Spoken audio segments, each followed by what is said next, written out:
Hello everyone, मैं doctor के वशिष्ठ। पिछली वीडियो में मैंने बताया था आपको हाइपरटेंशन के बारे में। जो वाइटल साइंस होते हैं उनमें आपका ब्लड प्रेशर आता है, पल्स आता है, टेम्परेचर आता है और रेस्पिरेटरी रेट आता है। जिसमें मैंने ब्लड प्रेशर से आपका स्टार्ट किया था। जिसमें मैंने बता रहा था आपको कि ब्लड प्रेशर में जो हाइपरटेंशन होती है, हाइपरटेंशन कब कहते हैं, क्या क्या उसकी स्टेजेज होती हैं। उसमें मैंने बताया आपको नॉर्मल ब्लड प्रेशर क्या होता है, एलिवेटेड ब्लड प्रेशर क्या होता है, स्टेज 1 हाइपरटेंशन क्या होती है, स्टेज 2 हाइपरटेंशन क्या होती है और हाइपरटेंसिव अर्जेंसीज क्या होती है। और इस वीडियो में मैं आपको बताऊंगा हाइपरटेंसिव इमरजेंसी के बारे में। हाइपरटेंसिव जो अर्जेंसी होती है वो अलग होती है और हाइपरटेंसिव जो इमरजेंसी होती है ये अलग होता है। तो इसमें जो आता है हाइपरटेंसिव इमरजेंसी, हाइपरटेंसिव इमरजेंसी में दो चीजें आपकी आती हैं। एक आता है एक्सेलरेटेड हाइपरटेंशन और दूसरा आता है आपका मैलिग्नेंट हाइपरटेंशन। बात करते हैं एक्सेलरेटेड हाइपरटेंशन की। पहले जो एक्सेलरेटेड हाइपरटेंशन होता है उसके अंदर जो आपका ऊपर वाला ब्लड प्रेशर जिसको हम सिस्टोलिक ब्लड प्रेशर कहते हैं वो आपका 180 mmHg से ज्यादा चला जाता है। जो डायस्टोलिक ब्लड प्रेशर है वो आपका 120 mmHg से ज्यादा चला जाता है।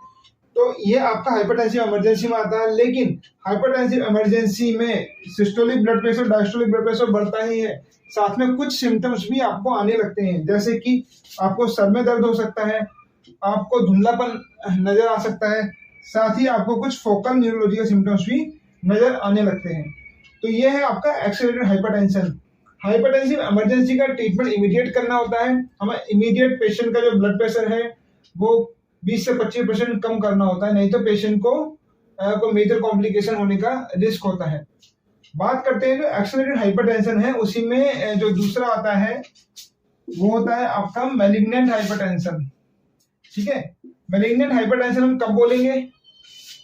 जब मैलिग्नेंट हाइपरटेंशन बोलते हैं जब आपको सारी ये चीजें मिलेंगी, यानी कि आपका सिस्टोलिक ब्लड प्रेशर जो है वो 180 से ज्यादा होगा, डायस्टोलिक ब्लड प्रेशर वो 120 से ज्यादा होगा, साथ ही पेशेंट को ये वाले सिम्टम्स भी होंगे, सर में दर्द, blood vision, focal neurological symptoms.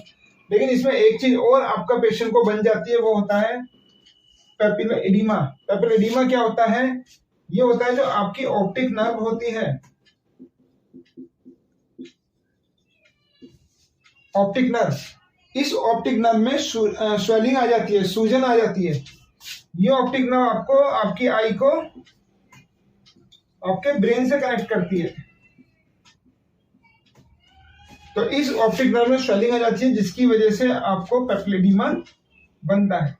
तो मैलिग्नेंट हाइपरटेंशन हम कब कहेंगे? जब आपको ये जो कंडीशन है इसके साथ साथ आपको पेपिलर एडिमा बन जाता है, तो तब हम उस कंडीशन में आपको बोलेंगे कि ये मैलिग्नेंट हाइपरटेंशन है। तो हाइपरटेंसिव इमरजेंसी में दो आपके आते हैं कंडीशन, एक एक्सेलरेटेड हाइपरटेंशन जिसमें आपको पेपिलर एडिमा नहीं मिलेगा और दूसरा आता है मैलिग्नेंट हाइपरटेंशन जिसमें आपको पेपिलर एडिमा मिलता है। आइए अब बात करते हैं कि अगर किसी को हाइपरटेंसिव इमरजेंसी हो जाती है, यानी उसका ब्लड प्रेशर 180 से ज्यादा है, 120 से ज्यादा है डायस्टोलिक ब्लड प्रेशर, तो उस कंडीशन में पेशेंट को क्या क्या कॉम्प्लिकेशंस होने का रिस्क होता है, खतरा होता है। जो भी पेशेंट आपके पास आता है हाइपरटेंसिव इमरजेंसी में, तो उसका इमीडिएट बीपी 20 से 25% आपको कम करना है फर्स्ट आवर में, यानी पहले घंटे में उसका 20 से 25% ब्लड प्रेशर कंट्रोल हो जाना चाहिए, ताकि हम उसको आने वाली कॉम्प्लिकेशन के रिस्क को कम कर सकें, पेशेंट्स को कॉम्प्लिकेशन से बचा सकते हैं। क्या क्या कॉम्प्लिकेशन ऐसे पेशेंट में होने का रिस्क होता है? इसमें होता है पहले तो पेशेंट को हाइपरटेंसिव एनकेफेलोपैथी हो सकती है, यानी कि पेशेंट अल्टर सेंसोरियम में जा सकता है, वो पहचानना बंद कर सकता है, आपका इवन टॉक कर सकता है, इधर उधर की बातें कर सकता है, हो सकता है जिन लोगों को जानता है उनको ना पहचाने, तो उसको एनकेफेलोपैथी हो सकती है। दूसरा होता है इंट्राक्रैनियल हेमरेज, यानी कि उसको ब्रेन हेमरेज हो सकता है, उसके ब्लड की नस रप्चर हो सकती है, उसमें से ब्लीडिंग हो सकती है, तो इसको हम इंट्राक्रैनियल हेमरेज बोलते हैं, जिसकी वजह से पेशेंट पैरालाइज हो सकता है। और जो कॉम्प्लिकेशन होती है वो होती है अनस्टेबल एंजाइना पेक्टोरिस, यानी कि पेशेंट को चेस्ट पेन महसूस हो सकता है और वो चेस्ट पेन कंटिन्यू रहेगा पेशेंट को, जिसको हम बोलते हैं अनस्टेबल एंजाइना पेक्टोरिस। पेशेंट को अटैक पड़ सकता है, हार्ट अटैक आ सकता है, यानी कि पेशेंट की जो कार्डियक मसल्स हैं उनमें इंफेक्शन हो सकता है, मायोकार्डियल इंफेक्शन पेशेंट को हो सकता है। साथ ही पेशेंट को लेफ्ट वेंट्रिकुलर फेलियर हो सकता है, यानी कि हार्ट के जो 4 चैम्बर होते हैं उसमें एक लेफ्ट वेंट्रिकल होता है, ठीक है, ये वाला लेफ्ट वेंट्रिकल होता है, इसका फेलियर हो सकता है, लेफ्ट वेंट्रिकुलर फेलियर हो सकता है। लंग्स में पानी आ सकता है जिसको हम पल्मोनरी इडीमा बोलते हैं, ठीक है। अगर हाइपरटेंसिव इमरजेंसी में पेशेंट आता है तो उसको पल्मोनरी इडीमा भी बन सकता है।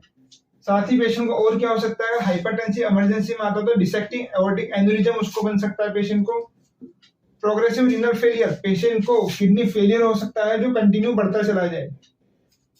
और अगर पेशेंट जो आता है वो प्रेगनेंसी में है, प्रेग्नेंट फीमेल है, तो उसमें पेशेंट को एक्लेम्सिया हो सकता है। एक्लेम्सिया क्या होता है कि एक कंडीशन होती है जिसको हम प्री एक्लेम्सिया बोलते हैं, ठीक है। प्री एक्लेम्सिया कंडीशन होती है जो फीमेल प्रेग्नेंट होती है, अगर उनका बीपी हाई रहने लगता है, यूरिन में प्रोटीन जाता है, तो उनको बड़ा ही ध्यान देना होता है। अगर वो डॉक्टर को फॉलो नहीं करते हैं तो प्री एक्लेम्सिया कंडीशन बनी, यानी कि उनका बीपी हाई होना और यूरिन में प्रोटीन आना, उसको हम प्री एक्लेम्सिया कहते हैं। तो ऐसे पेशेंट अगर ट्रीटमेंट नहीं लेते हैं और बीपी उनका एक लिमिट से ज्यादा चला जाता है या डिलीवरी के दौरान भी, उनको प्री एक्लेम्सिया में बन सकता है। एक्लेम्सिया में पेशेंट को दौरा पड़ सकता है, ये डिलीवरी के दौरान भी हो सकता है, या फिर एकदम से अगर पेशेंट का बीपी बढ़ जाए, यानी कि पेशेंट अगर हाइपरटेंसिव इमरजेंसी में चला जाए तो प्रेग्नेंट जो फीमेल्स होती हैं उनको दौरा भी पड़ सकता है, जिसको हम एक्लेम्सिया कहते हैं। तो ये कुछ कॉम्प्लिकेशन थी जो हाइपरटेंसिव इमरजेंसी वाले पेशेंट्स में हो सकती हैं। कौन कौन सी थी? हाइपरटेंसिव एनकेफेलोपैथी, इंट्राक्रैनियल हेमरेज यानी कि brain haemorrhage, unstable angina pectoris, chest pain होना, अटैक पड़ना, हार्ट फेलियर होना, लंग्स में पानी आना, pulmonary oedema, aortic aneurysm, progressive renal failure, kidney failure हो सकता है और एक्लेम्सिया बन सकता है। तो ये कुछ कंडीशन थी, हाइपरटेंसिव इमरजेंसी में कॉम्प्लिकेशंस होने का रिस्क होता है।